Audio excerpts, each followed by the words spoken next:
প্রধান উপদেষ্টা মোহাম্মদ ইউনূসের বিশেষ সহকারী, জাতীয় ঐকমত্য কমিশনের ভাইস চেয়ারম্যান এবং সাংবিধানিক সংস্কার কমিশনের প্রধান হিসেবে দায়িত্ব পালন করে আসা আমেরিকার ইলিনয় স্টেট ইউনিভার্সিটির বিশিষ্ট অধ্যাপক ডক্টর আলী রিয়াজ একজন লেখকও বটেন।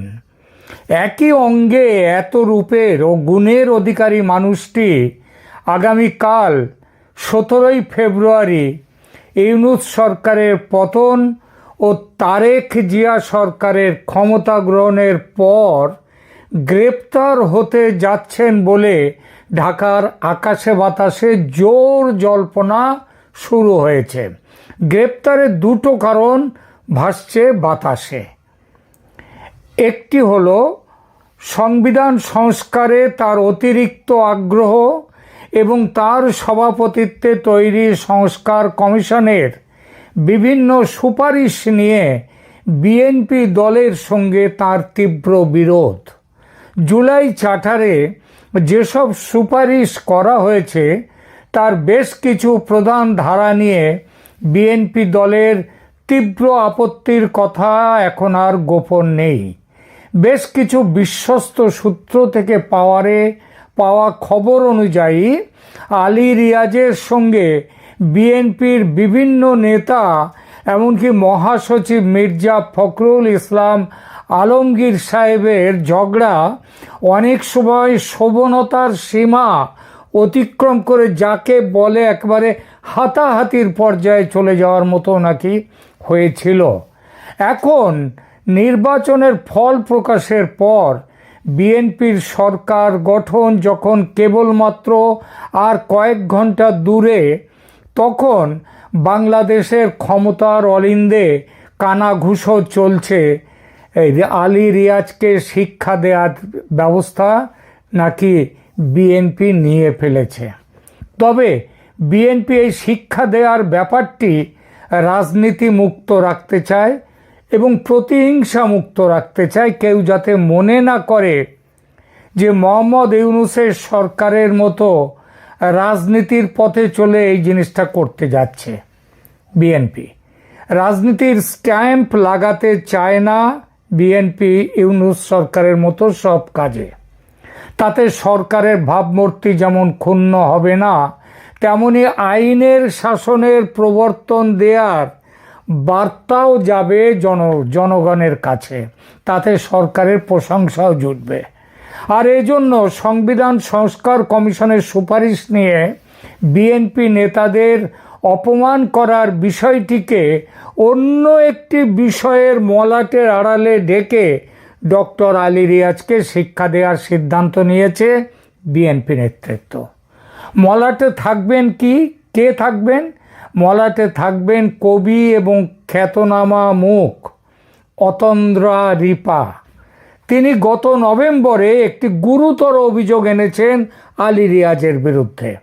অভিযোগটি হলো বিয়ের টোপ দিয়ে রিপার সঙ্গে যৌন সম্পর্ক স্থাপন করা, তার ফলে অতন্দ্রা রিপার গর্ভবতী হয়ে যাওয়া এবং কেলেঙ্কারির হাত থেকে বাঁচতে প্রেমিকাকে বুঝিয়ে সুঝিয়ে গর্ভপাতে বাধ্য করা, তারপর গর্ভপাত হয়ে যাওয়ার পর আর প্রেমিকাকে বিয়ে করতে না চাওয়া এবং সব সম্পর্ক কেটে দেয়া।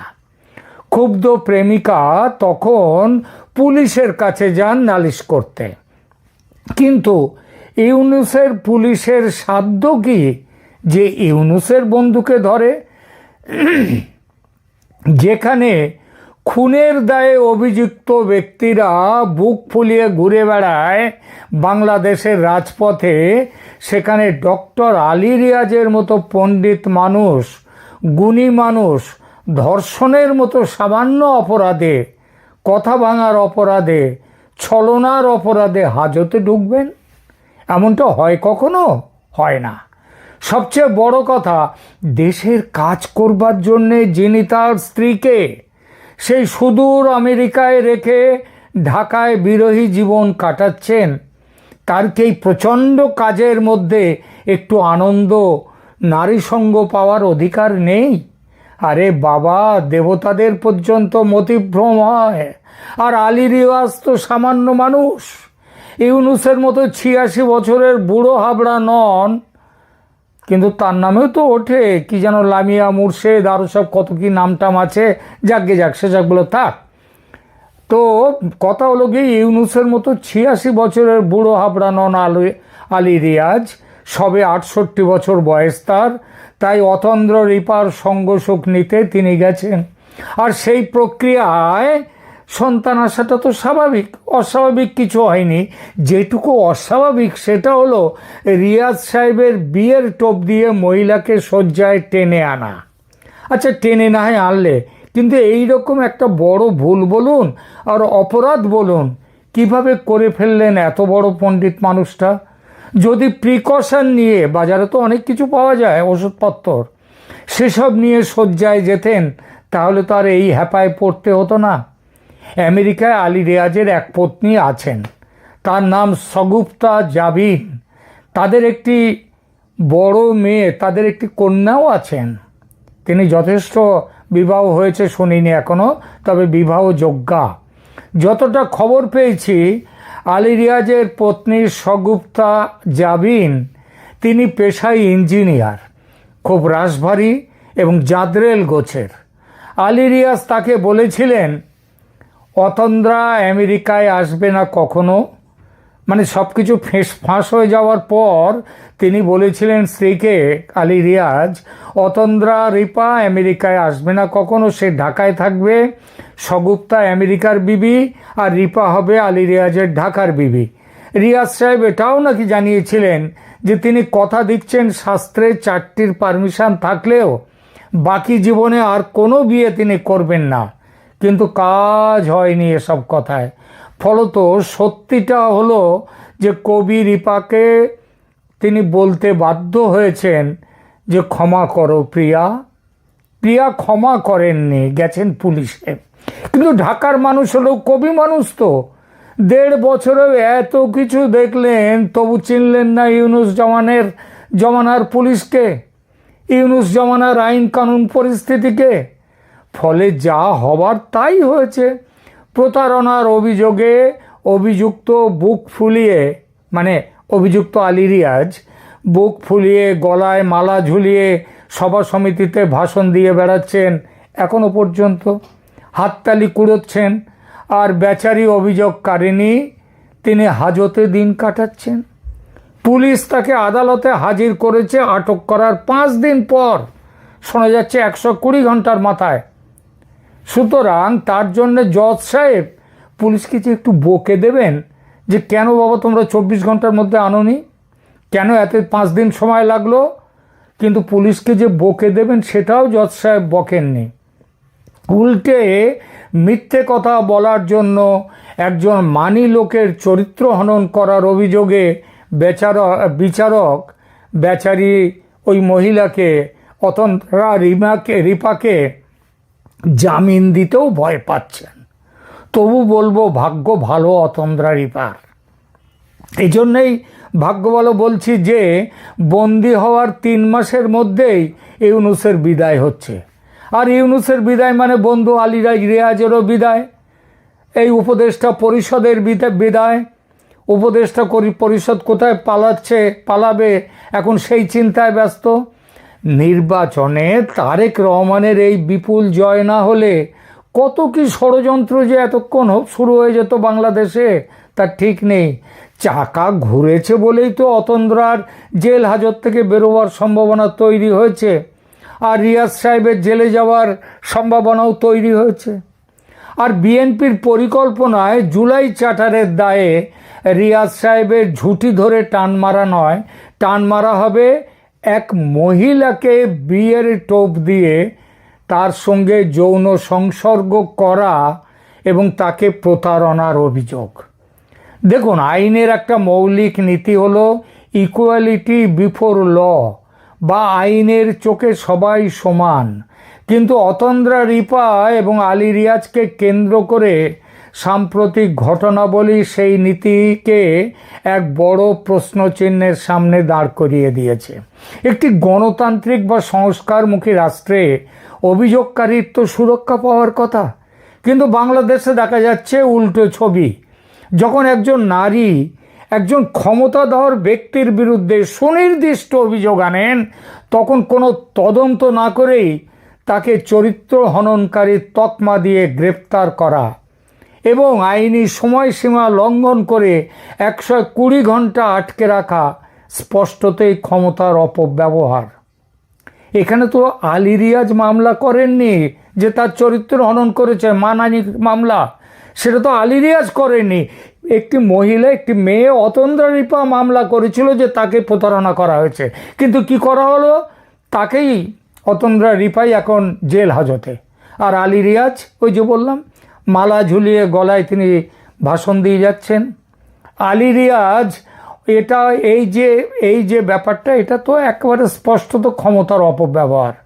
আলী রিয়াজ অন্তর্বর্তী সরকারের অত্যন্ত প্রভাবশালী ব্যক্তি এবং জুলাই সনদের উপকার হওয়ার কারণে তাকে জিজ্ঞাসাবাদের আওতায় না নিয়ে আসাটা বিচার বিভাগীয় নিরপেক্ষতা যে একেবারে শেষ হয়ে গেছে সেইটাই বুঝিয়ে দেয়। বাংলাদেশের সংবিধানের 33/2 অনুচ্ছেদ অনুযায়ী গ্রেপ্তারের 24 ঘন্টার মধ্যে অভিযুক্তকে আদালতে হাজির করা বাধ্যতামূলক। অতন্দ্রা রিপার ক্ষেত্রে এই 120 ঘন্টার বিলম্ব কেবল মানবাধিকার লঙ্ঘন নয়, বরং অভিযোগকারীকে স্তব্ধ করে দেওয়ার একটা নোংরা রাষ্ট্রীয় কৌশল। আলী রিয়াজ এবং মুখ্য উপদেষ্টার প্রেস উইং একেবারে প্রথম দিন থেকেই, শুরু থেকেই এই অভিযোগকে ভিত্তিহীন বলে উড়িয়ে দিচ্ছে। আর যে অভিযুক্ত সে তো ভিত্তিহীন বলবেই অভিযোগ, কিন্তু মুখ্য উপদেষ্টার প্রেস উইং তারা কি করে বলে যদি এটা ভিত্তিহীন কিনা সেটা তো বলবে পুলিশ, আর পুলিশকে বলতে গেলেই তদন্ত করতে হবে। অথচ একটি স্বাধীন তদন্ত কমিটি গঠন করে সত্য উদ্ঘাটন করা ছিল সরকারের নৈতিক দায়িত্ব। ইউনূস সরকার সে দায়িত্ব এড়িয়ে গেছে। এখন যে এই নিয়ে প্রশ্ন উঠছে তার কারণ 12 ফেব্রুয়ারি নির্বাচনে বিএনপির বিপুল বিজয় এবং একই সাথে জুলাই সনদ নিয়ে বিতর্ক একটি নতুন মেরুকরণ তৈরি করেছে। গণভোটের গ্রহণযোগ্যতা নিয়ে তো ট্রান্সপারেন্সি ইন্টারন্যাশনাল বাংলাদেশ তাদের গতকালকে 16 ফেব্রুয়ারির রিপোর্টে ভোট জালিয়াতি ও কম ভোটার উপস্থিতির যে কথা বলেছে, তারা 300-র মধ্যে 70টা আসনে তারা ফিল্ড সার্ভে করেছিল। তো তারা যে রিপোর্ট দিয়েছে তা আলী রিয়াজ দাবি করেছে যে গণভোটে 60% ওপরে মানুষ ভোট দিয়েছে। সেই ভোটেরও আবার নাকি 60-70% মানুষ তারা না ভোট দেয়নি, তারা হ্যাঁ ভোট দিয়েছে। তো এটা হচ্ছে খুব বুক বাজিয়ে বলছিলেন যে মানুষের সমর্থন আছে গণভোটে। বিএনপি, যেটা এখন আদতেই ঠিক নয়, বিএনপি এখন জনগণের সরাসরি ম্যান্ডেট পেয়েছে। বিএনপি মনে করছে যে জুলাই সনদ তাদের শাসন করার পথে প্রতিবন্ধকতা তৈরি করছে এবং এর রূপকার নিজে নৈতিক বিতর্কে জড়িয়েছেন। তবে আলী রিয়াজের রাজনৈতিক সুরক্ষা হারানো এখন কেবল সময়ের ব্যাপার। আর আলী রিয়াজকে ক্রিমিনাল অফেন্সের আসামি করলে অবধারিতভাবে আলী রিয়াজের ব্রেন চাইল্ড জুলাই চার্টার তার যে গুরুত্ব আছে সেই গুরুত্ব এখন হারাবে।